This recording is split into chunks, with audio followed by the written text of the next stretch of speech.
Once upon a time, Death was walking about the land. He was looking for victims, and as a bait, he led behind him a very fat ox. He only asked one price, that after a year had gone by, the purchaser should not forget his name. If he should forget his name, then Death would carry him off. Now, Anansi the Spider was poor and starving with no idea where the next meal was going to come from. And of course, he hastened to buy the fat ox at that price. After Anansi the Spider had bought the ox and agreed with Death upon the price, that he must be able to repeat Death's name, Rojagri, at the end of a year, he led the ox home in triumph. There he killed it and skinned it and cut it into pieces for the members of his family, and their time of hunger was past.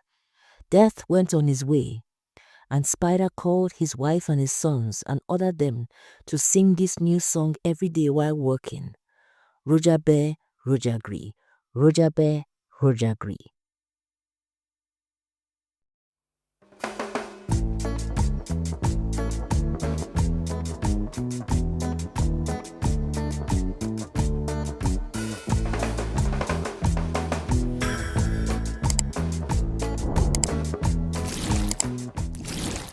By this means, Anansi the Spider hoped to fix Death's name in their memory so that it would not be forgotten.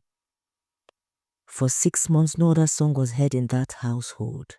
It pounded with the pestle, crushing the millet. It blew with the fan, winnowing the husk from the grain. That song accompanied the jog to draw water at the well. It heard all the stories of the village and returned home between the high walls of the compound. It went to the fields with the women in the morning and kept time with the hoe, tending the rows of maize or millet, or digging the sweet potato. And in the evening the same song rocked the child and lulled him to sleep. But the 7th month came, and only one word was left of the song. In the 8th month, there was only a tune. By the 9th month, it was only as dust in dust. But at last the 12th month came.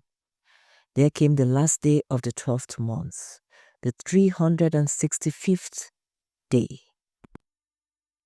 of the year, and finally the last hour and the last minute of that day. Then suddenly there came a knock at the door. Anansi the Spider called out, "Who is there?" Back came the grim answer, "It is I, Death. Can you tell me my name?" "One moment," cried Spider in panic. "It is hidden in my granary."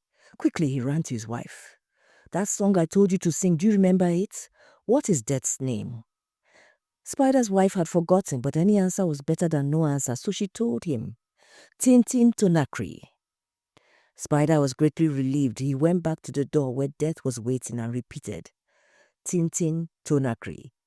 "Oh, indeed, so you called out my name," cried Death in fury and triumph, and he snatched up Spider and strode off, carrying him away. In the yard, the wife was weeping bitterly as she realized what her forgetfulness had led to. One of her sons asked what the matter was, and she told him. "Wait," the child cried, and he rushed to a tree, climbed as high as he could. He saw Death going away and carrying off his father, and he cried out, "Rojabe, Rojagri." Spider was saved, and Death went away. The end.